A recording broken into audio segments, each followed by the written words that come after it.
bonsoir chers élèves, candidats au bac D 2024, pour vous proposer un corrigé du sujet des Olympiades deuxième tour.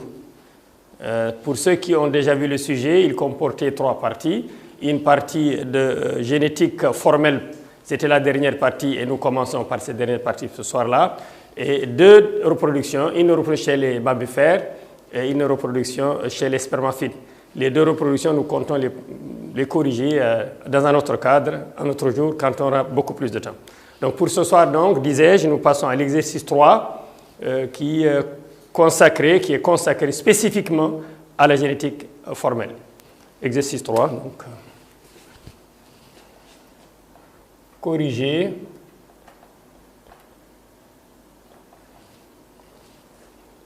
des Olympiades «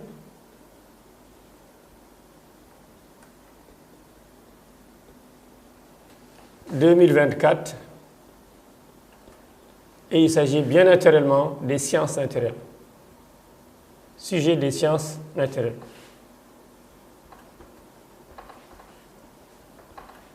Ce sujet comportait 3 exercices et nous commençons ce soir par le dernier exercice, c'est-à-dire l'exercice 3. C'est une question de temps. Les exercices étant indépendants, on peut commencer par celui que l'on voudra. Et nous avons choisi ce soir de commencer par l'exercice 3, consacré à quoi? Consacré à la génétique formelle. La génétique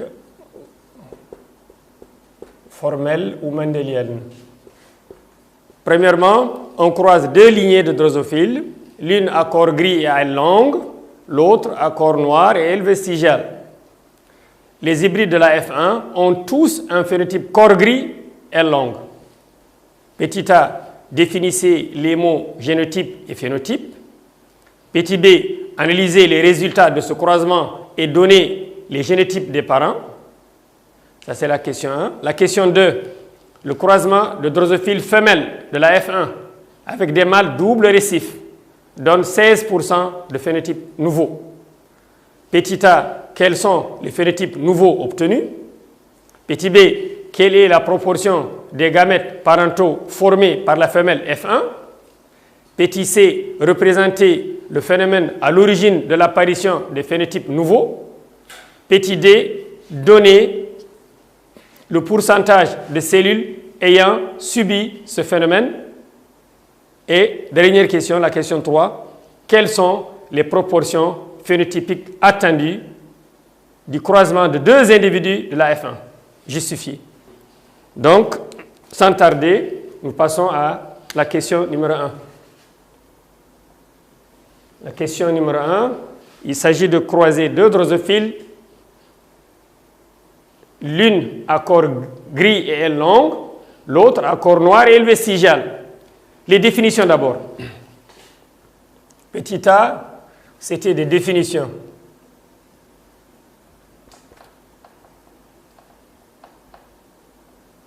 Deux mots clés en génétique vous sont demandés ici. Le premier, c'est d'abord la notion de génotype. Le génotype, c'est quoi?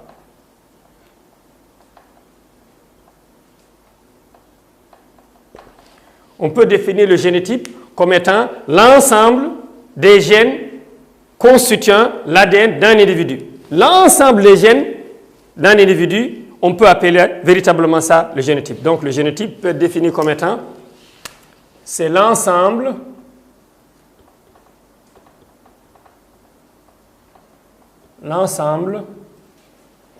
des gènes,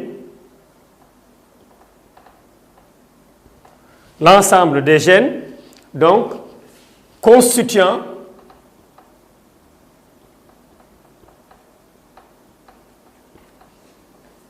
l'ADN, l'information génétique, d'un individu, quel que soit cet individu-là. Une souris, une plante, un être humain. Donc son génotype correspond à l'ensemble de ces gènes qui forment son ADN. C'est une définition, vous pouvez trouver d'autres expressions possibles, mais celle-là, elle demeure véritablement celle que nous retenons pour ce soir. Il y a un autre mot qui est fréquemment demandé aussi aux candidats quand il s'agit de poser les questions, c'est le mot phénotype. Je rappelle que phénos en grec, ça veut dire visible, phanérogame, etc. Donc, le phénotype correspond à tous les caractères qui se manifestent chez un individu, les caractères visibles, observables. Donc, en gros, c'est l'expression du génotype. On peut dire de façon, puisque le génotype est déjà devant nous, le phénotype c'est quoi? C'est l'expression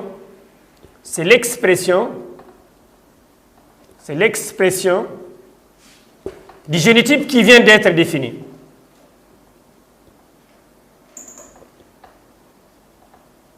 Dans ce cas-là, on peut ajouter, pour compléter l'information, c'est l'ensemble des caractères observables. Donc, c'est l'ensemble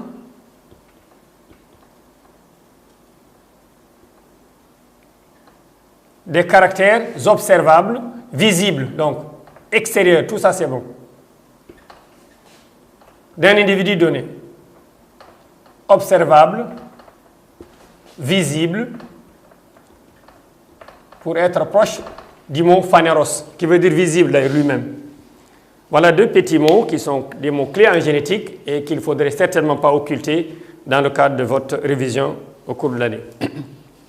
La question B, il s'agit d'analyser maintenant les résultats de l'exercice. Question B, nous avions les drosophiles à croiser. Donc, il faut analyser ces résultats obtenus. L'analyse doit permettre de donner toutes les informations relatives à l'énoncé. Nous avions croisé des drosophiles. L'une était à corps gris, ça c'est la couleur du corps, l'autre était la taille des ailes étaient longues, et l'autre, elle avait le corps noir et les ailes vestigiales. Ce que l'on constate comme résultat, c'est que tous les individus nés de ce croisement ont un phénotype corps gris et long. Première chose qu'on doit dire, c'est que c'est un cas de dihybridisme. C'est un cas de dihybridisme. Cas de dihybridisme.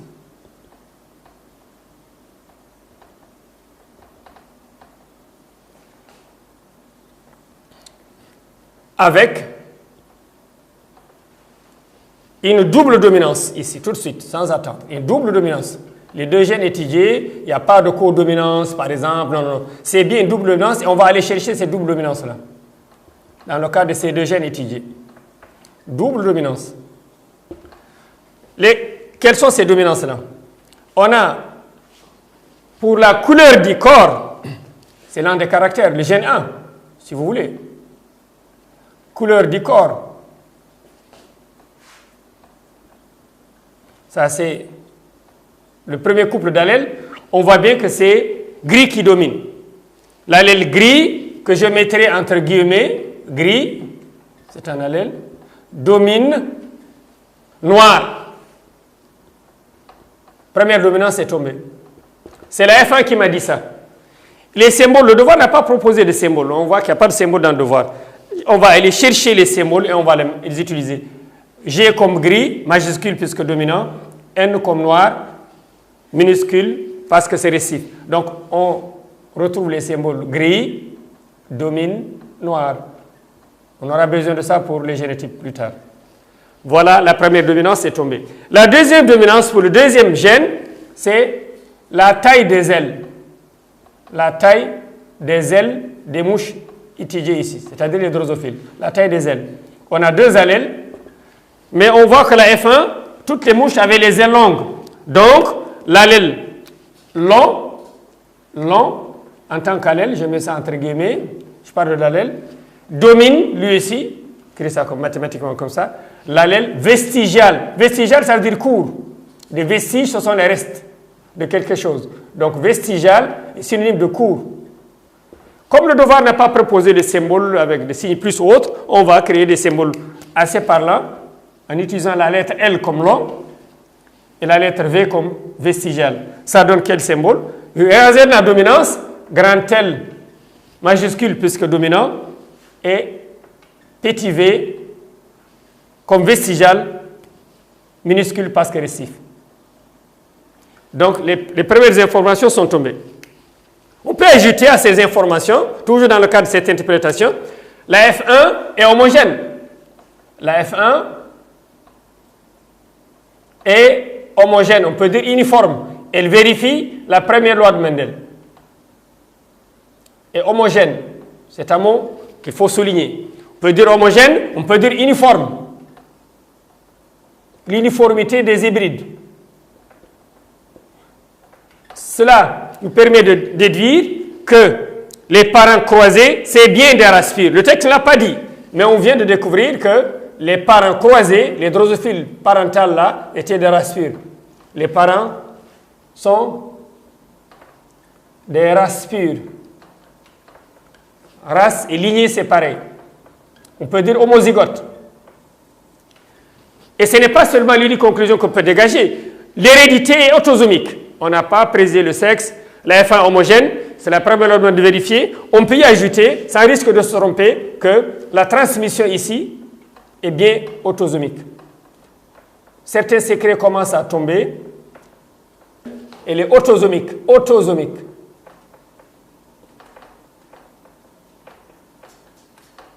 Je rappelle que tout ça, le candidat peut ajouter que la première loi de Mendel est vérifiée si jamais on le lui demandait. Certains secrets sont tombés, mais on ne connaît pas encore tout de l'exercice. On ne sait pas cependant si les gènes étudiés, les deux gènes sont indépendants ou liés. On ne le sait pas. La F1 ne peut pas résoudre tous ces problèmes. Elle permet de savoir au moins ces informations-là, mais la F1 ne permet, à ce niveau-là, ne permet pas de savoir est-ce que nos deux gènes sont indépendants ou liés. On va le découvrir plus tard. Donner les génotypes des parents. Ok, génotype des parents. On va aller les donner.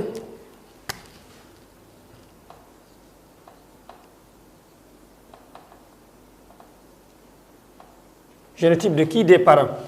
Il y a deux possibilités. Soit les deux gènes étudiés sont indépendants, soit les deux gènes étudiés sont liés. Donc, on est obligé de faire deux cas. N'oublions pas que les parents croisés, je rappelle leur phénotype pour faciliter là. Le génotype, c'est un parent à corps gris et long. Regardez le texte vous-même. L'un des parents, c'était comme ça. Il avait avec lui les deux allèles dominants. Le deuxième parent avait avec lui les deux allèles récessifs. On a utilisé ces symboles-là, on va les garder avec nous. Ça, c'est le phénotype des parents, avec les symboles que nous avons utilisés. Maintenant, le génotype, c'est quoi? Il y a deux possibilités. Quelles sont-elles? Si les deux gènes sont indépendants.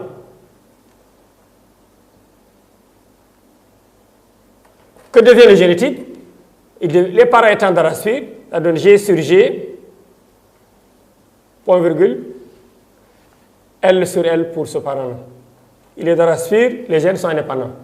Le deuxième parent, même chose, on va avoir N sur N pour la couleur du corps et petit v sur petit v pour la taille des ailes. Voilà l'écriture, voilà le génotype des parents croisés si les gènes sont indépendants. Deuxième et dernier cas, bon, faute de tableau, je vais mettre ça ici, sinon. Si les gènes sont liés maintenant, si les deux gènes sont liés, on appelle ça linkage, phénomène de linkage. Dans ce cas, le génotype devient, au lieu de fractionner en deux morceaux, donc je vais faire une seule barre, comme ça, c'est l'écrit des gènes, une seule barre, et je mets les gènes étudiés. Donc G sur G pour ce premier gène, L sur L, les deux dominants étant ensemble, c'est ce que nous appelons plus tard la liaison 6, et puis les deux récifs ensemble chez un parent, une seule barre là aussi, même position, la couleur ici, ça donne N sur N, la taille des ailes, ça donne ici V sur V. Voilà les deux écritures possibles pour les parents croisés. En cas de gènes indépendants, ça donne ça. En cas de gènes liés, ça donne ça. Voilà pour cette question. Deuxième question. Le croisement de drosophile femelle, la F1, avec des mâles double récif, donne 16% de phénotype nouveau. Donc des femelles, croisement demandé, c'est quoi? Femelles F1 sont des hybrides qui sont à corps gris et à ailes longues, croisés avec des mâles double récif, c'est-à-dire quoi? Des mâles N et V.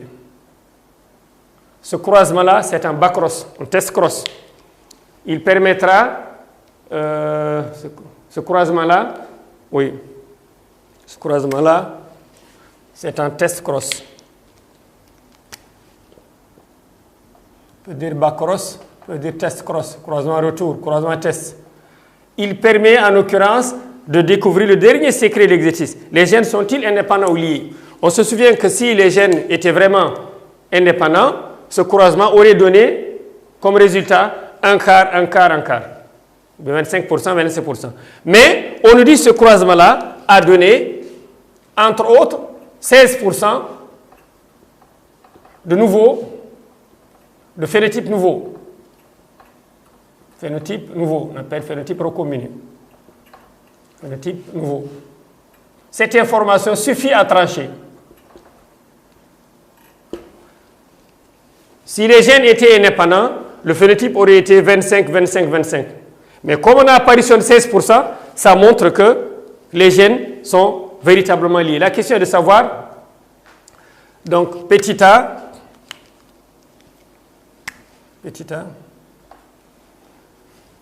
ce résultat, je veux dire 16%, montre que les deux gènes sont liés. Que les deux gènes sont liés et que la lésion est partielle, elle n'est pas absolue par exemple, moins chez la femelle étudiée. Donc ce résultat montre que les gènes sont liés et la liaison est partielle, elle n'est pas absolue. Liaison partielle. Souligne ces mots-là. C'est une liaison partielle, type 6, parce que les deux dominants sont ensemble chez un parent, les deux risques ensemble chez l'autre parent. Donc, elle est partielle, elle est type 6. Liaison. On parle de liaison 6 lorsque un parent a les deux allées dominants ensemble, l'autre parent a les deux allées récifs ensemble. On appelle ça liaison 6, ça s'écrit comme ça. Donc, en remontant à l'exercice, on peut savoir qu'il en est ainsi pour ce croisement-là. Les phénotypes recombinés, n'oublions pas les parents. On se souvient que dans notre exercice, on était parti de parents type grand L, grand G, grand L, et puis petit n, petit v. C'était ça les types parentaux. On demande les nouveaux phénotypes, c'est quoi? C'est tout sauf ces deux-là. On va avoir un phénotype nouveau type grand G avec petit v, un deuxième petit n avec grand L. Donc on fait une sorte de grand G qui va avec petit v et petit n qui va avec grand L. Voilà les deux types nouveaux qui apparaîtront et qui vont représenter les 16%. Donc, les nouveaux phénotypes demandés, nouveaux phénotypes, c'était quoi? C'était ceux que nous allons découvrir ensemble. Je rappelle qu'ici, beaucoup de candidats se trompent au sujet des phénotypes parentaux. On entend par phénotypes parentaux les phénotypes dont vous êtes partis au départ. Parentaux, ce sont les phénotypes dont vous êtes partis à l'origine. Mais nous, à l'origine, on était partis de quoi? On était partis de ça et de ça. Regardez vous-même le devoir. Donc, les recombinés, c'est tout sauf les parentaux. Ça donne quoi? Ça donne ceci. Ça donne du grand G, comme ici, mais combiné avec petit v. Ça, c'est un phénotype parental. Et le deuxième, vous avez commencé par la couleur ici, il faut commencer par la couleur ici. Donc, petit n, mais combiné avec grand L. Combiné avec grand L. Voilà les deux recombinés qui permettent de représenter les deux phénotypes nouveaux qui représentent 16% sont bien grand G avec petit v d'un côté et petit n avec grand L de l'autre. On les appelle les types recombinés. Vous pouvez les appeler les types recombinés, les TR, dont le pourcentage permettra... Ensuite, la question suivante, toujours dans la même lancée, elle nous demande quelle est la proportion des gamètes parentaux formés par la femelle. Nous avons déjà les gamètes recombinés représentant 16%. Ça, c'est les types recombinés nouveaux. Les gamètes parentaux, c'est 100% moins les 16. Ça vous fait 84. Donc, pourcentage des gamètes parentaux, c'est quoi? La formule, c'est quoi? Des gamètes parentaux fournis par cette femelle. C'est mathématiquement calculable et c'est très facile aussi. C'est 100%, tous les gamètes produits, moins les 16 recombinés du devoir, moins les 16% recombinés. Ça vous fait tout simplement 84% de gamètes donc parentaux, on appelle type parentaux. Voilà le pourcentage des gamètes parentaux déduit du total moins les 16% des nouveaux phénotypes. Voilà pour cette question. La question suivante, je rappelle que les gamètes recombinés, les types recombinés issus de la femelle F1, on les obtient suite à un phénomène nouveau qui intervient chez la femelle à drosophile qui s'appelle crossing over. Crossing over, c'est le phénomène qui permet l'obtention des phénotypes nouveaux qu'on appelle recombinés chez cette femelle F1. Ce schéma-là, il faut qu'on le prenne. Bon, phénomène, donc ça c'est le crossing over. Phénomène qui permet l'obtention des types, ça s'appelle crossing over, c'est un mot anglais qui veut dire enjambement. Et il y aura un schéma qu'on va prendre qui illustre un peu le schéma. Dans votre schéma, vous devez faire apparaître certaines figures, certains aspects biologiques qui vous permettront de... Et c'est parti pour le schéma. Donc, au lieu de le faire ici, on va le reprendre à partir là et donc on va effacer cette partie de l'exercice encore. Que son génotype, c'était bien GL. Et qu'il était hybride. Que son phénotype, c'est GL. Et que son phénotype CGL et ce génotype, c'était une femelle hybride, type, celui-là, G qui masque N, L qui masque V. Tous les individus F1 avaient ce génotype-là. Maintenant, suivons un peu le processus de formation, gamétogenèse chez cette femelle F1, qui va produire les gamètes recombinés tout à l'heure.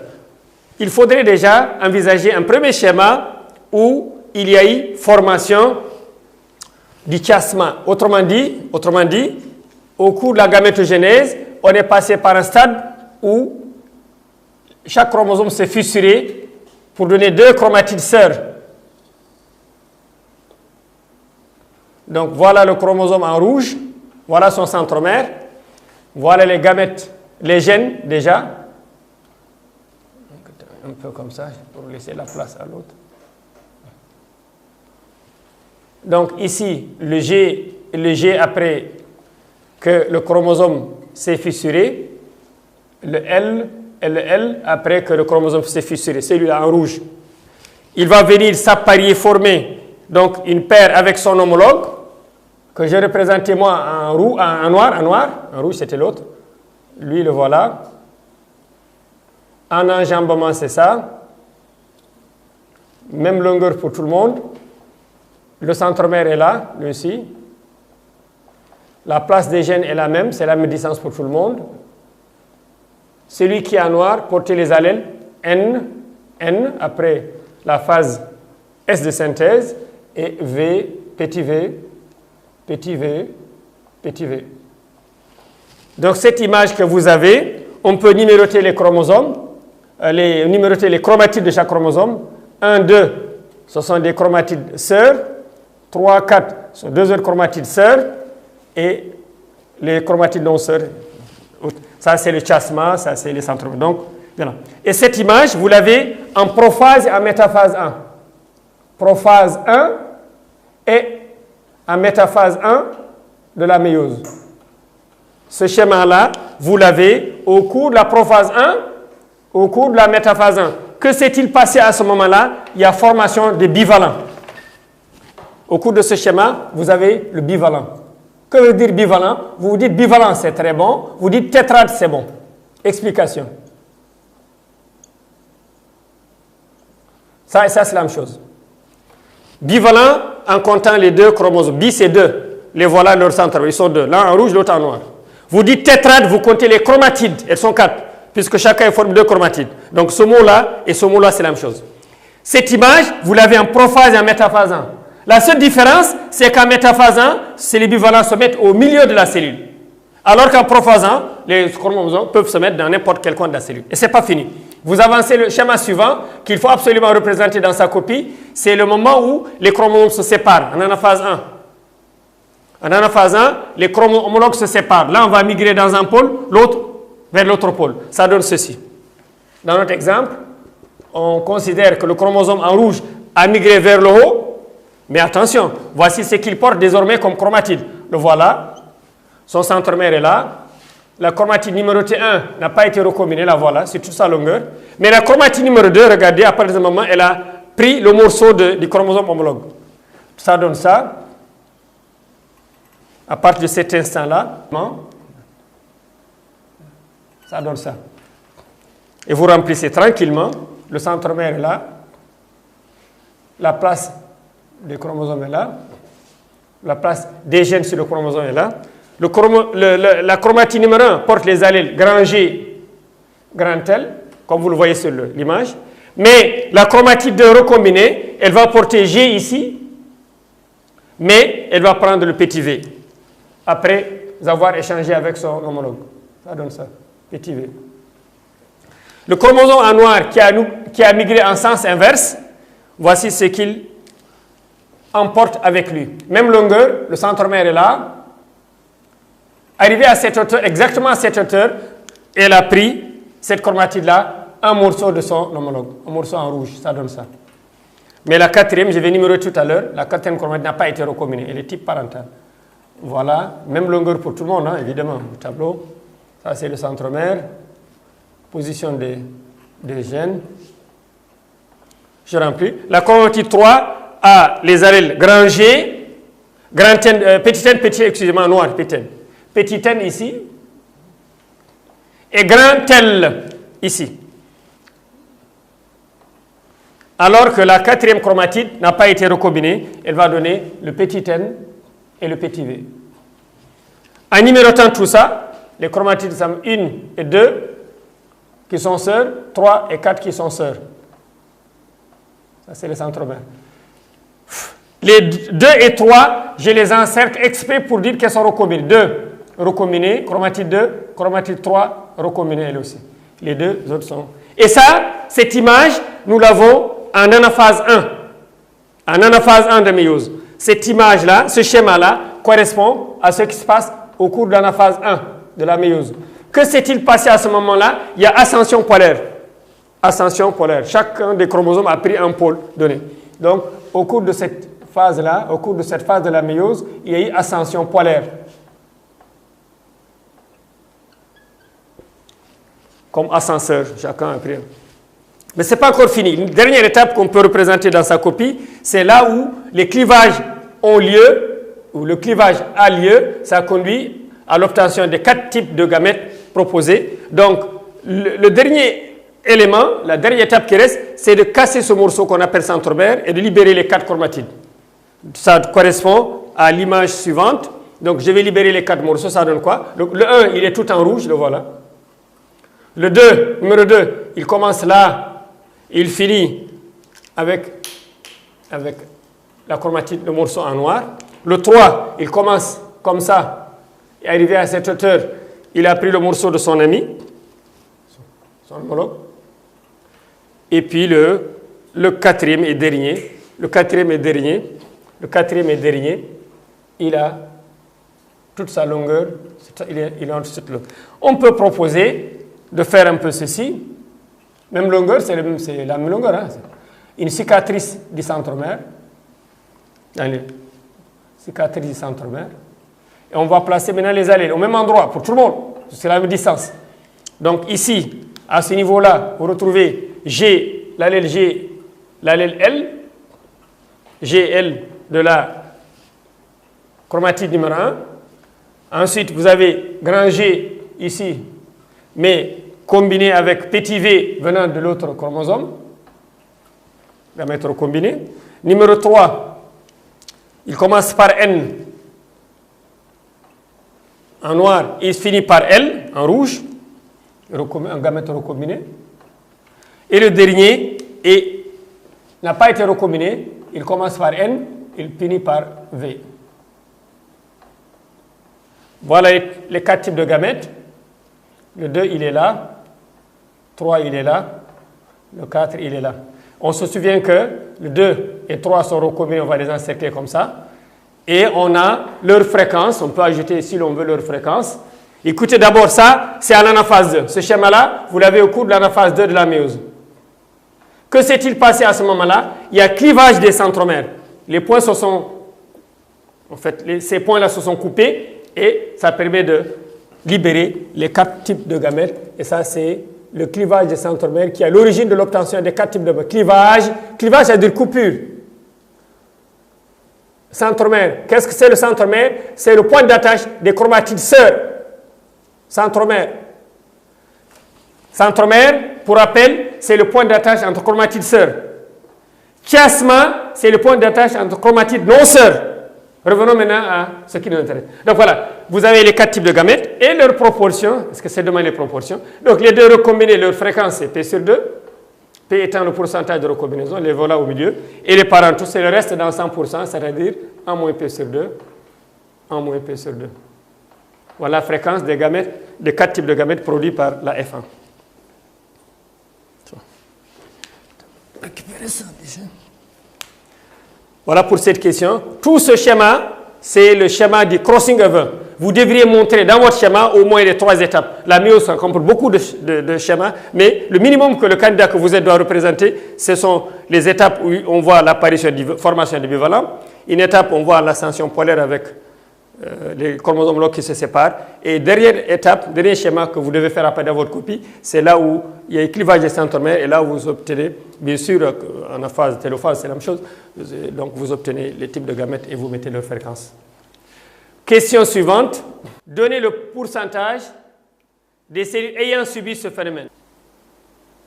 Donc, les cellules ayant subi ce phénomène, le pourcentage, c'est les 16% de départ fois 2, parce que il y a eu un groupe de cellules, regardez, les cellules ayant subi représentent 16%. C'est exactement la même chose que les autres, ça vient d'une même cellule. Les autres aussi, les parentaux, c'est également 16%. Quand vous ajoutez tout ça, vous avez 16 plus 16, le pourcentage demandé, c'est égal donc à 32%. Il y a un petit rappel ici qu'il va falloir dire, c'est que le crossing over n'a pas lieu tous les jours. Non, non, non. Il n'a lieu, dans notre exemple, dans 16% des cas. Dans les 84 cas restants, il n'y a pas eu de crossing over. Mais quand on considère les cellules ayant subi le crossing over, il y a 4 groupes de cellules, des cellules de gamètes, des gamètes qui sont recombinés, qui sont 16%, et les autres, ça représente aussi 16%. Donc le total des gamètes produits donc, par ce phénomène-là, c'est 16% plus 16% égale 32%. Mais il faut que je marque ça ici, ça correspond à la question D. Question D. Câble là. Question D. Pourcentage des cellules ayant subi, je rappelle subi, ça s'écrit comme ça, ayant subi, c'est pas comme dans le devoir. Le phénomène décrit ici, le crossing over, qu'on vient de schématiser, c'est quoi? C'est 16% fois 2. 16% fois 2. C'est 32%.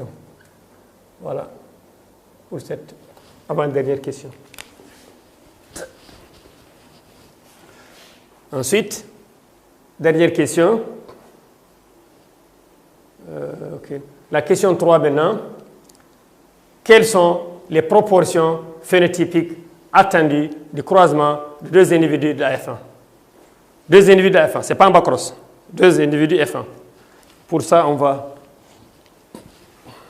va se rappeler que chez le mâle de la drosophile, il n'y a pas de crossing over. Chez la femelle, les gamètes sont déjà devant vous. C'est presque cadeau quand on n'a pas à reprendre les gamètes produits par la femelle F1. C'est déjà réglé. Depuis la question 2. La femelle F1 produit 4 types de gamètes. Les voilà devant vous avec les proportions qui sont là devant vous. Mais le mâle, il ne produit pas 4 types de gamètes, il produit juste 2 types, parce que le linkage est toujours absolu.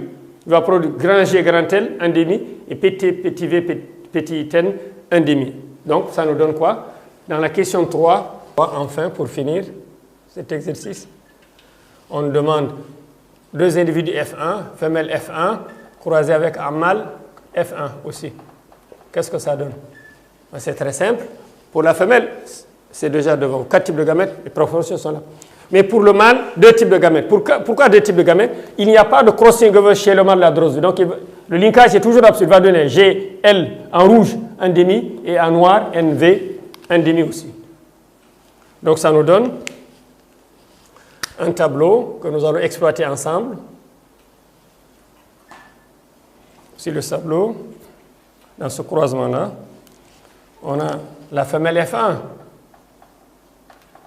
On a, les gamètes sont devant vous déjà. 4 types de gamètes. 2, 3, 4 types de gamètes. Quels sont-ils? Ils sont tous là-bas devant vous. Donc GL qui est parental. NV qui est parental aussi. Et vous avez les 2 du milieu. GV qui est recombiné. NL qui est recombiné. Exactement ceux qui sont là devant vous. Mais attention aux fréquences. Les recombinés, leur fréquence c'est P sur 2. P c'est le pourcentage de recombinaison, les 2 recombinés du milieu. Les parentaux c'est 1 moins P sur 2. Voilà la fréquence des gamètes produits par la femelle F1. Et voilà. Alors que le mâle F1, lui, il ne fait pas crossing over. Tant qu'on ne se souvient pas de ça, on va faire une erreur. Le mâle F1, linkage toujours absolu. Il va juste donner GL, 1,5 et NV, 1,5. Donc 2 types de gamètes pour le mâle. Voilà les gamètes du mâle.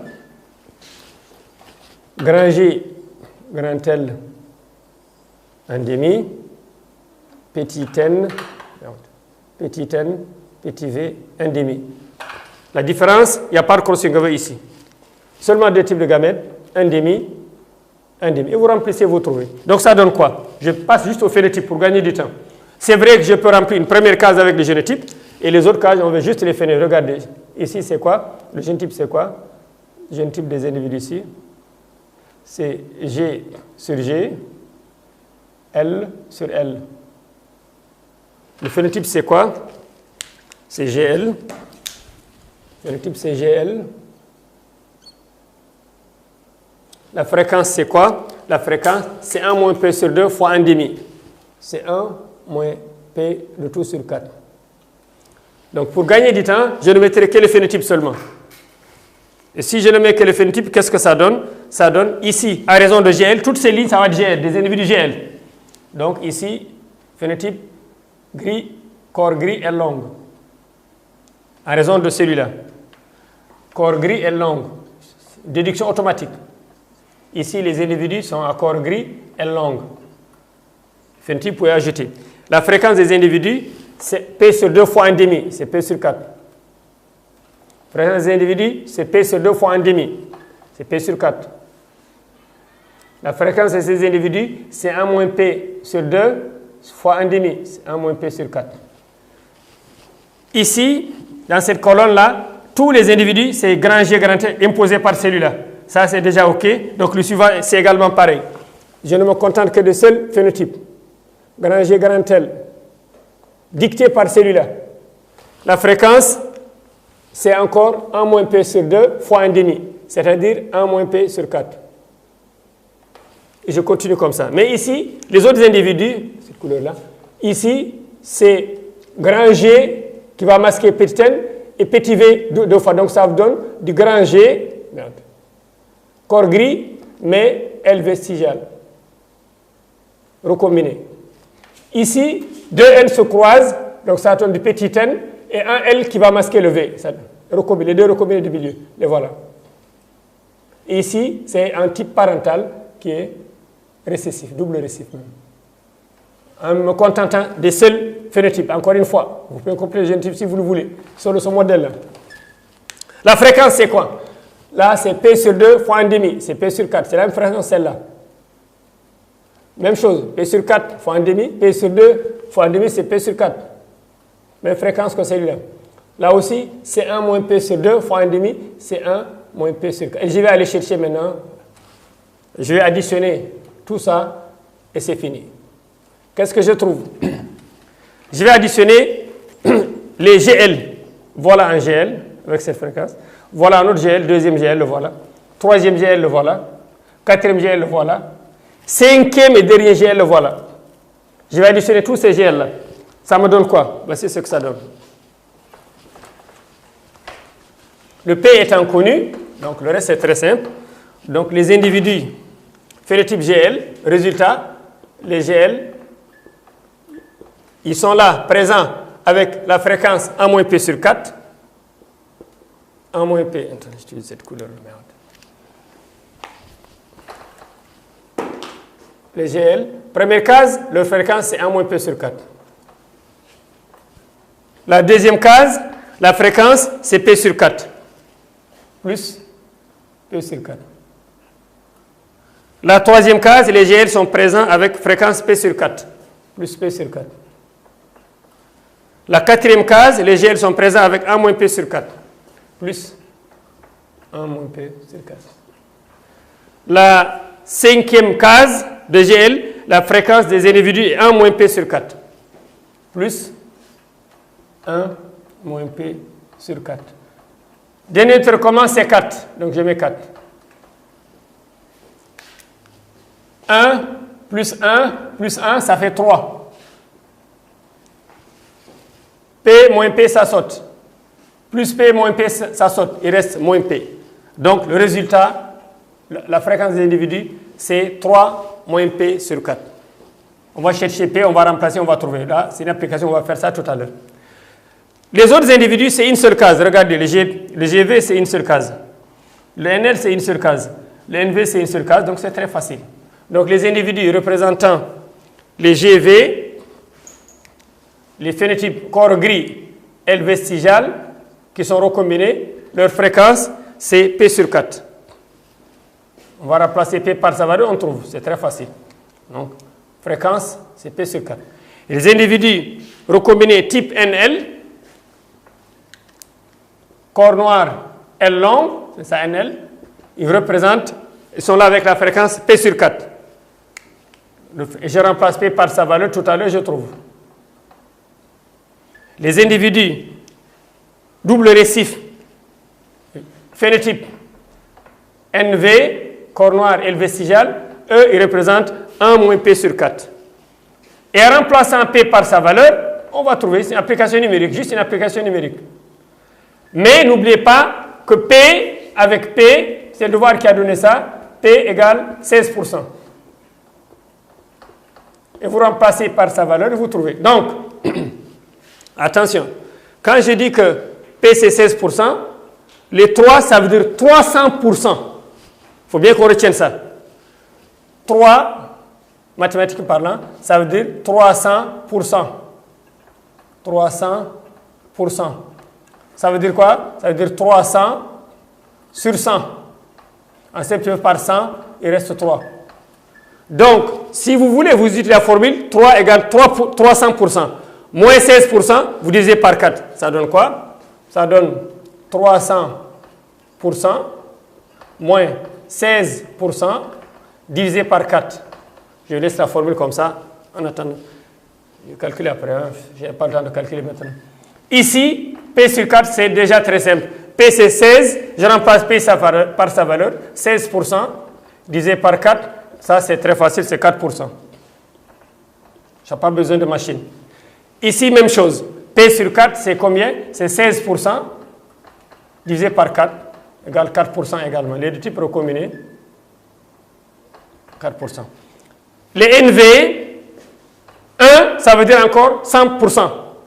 Le 1, ça veut dire, le 1, ça veut dire 100%. Donc, 1, ça veut dire 100%. Moins P, c'est 16%. Divisé par 4. Donc, 100 moins 16, ça vous fait 84%. Divisé par 4, ça vous fait 21%. Ça, c'est déjà trouvé. 21%. Si vous faites le calcul correspondant ici, vous allez trouver 71%. Allez, débrouillez-vous pour faire le calcul demandé. 71%. Il faut vérifier que la somme de tout, ça fait 100%. Donc 71% plus 4% plus 4% plus 21%, ça fait vraiment 100%. Vous aurez le temps de vérifier. Donc voilà au terme de cet exercice d'application de génétique formelle relatif aux Olympiades deuxième tour 2024. Nous nous reverrons un autre jour pour corriger à la fois les deux épreuves des deux sujets de reproduction, l'un reproduction humaine, l'autre reproduction chez les spermatozoïdes. Ce sera l'occasion d'un autre jour. Je vous remercie, bonne chance et bon baccalauréat.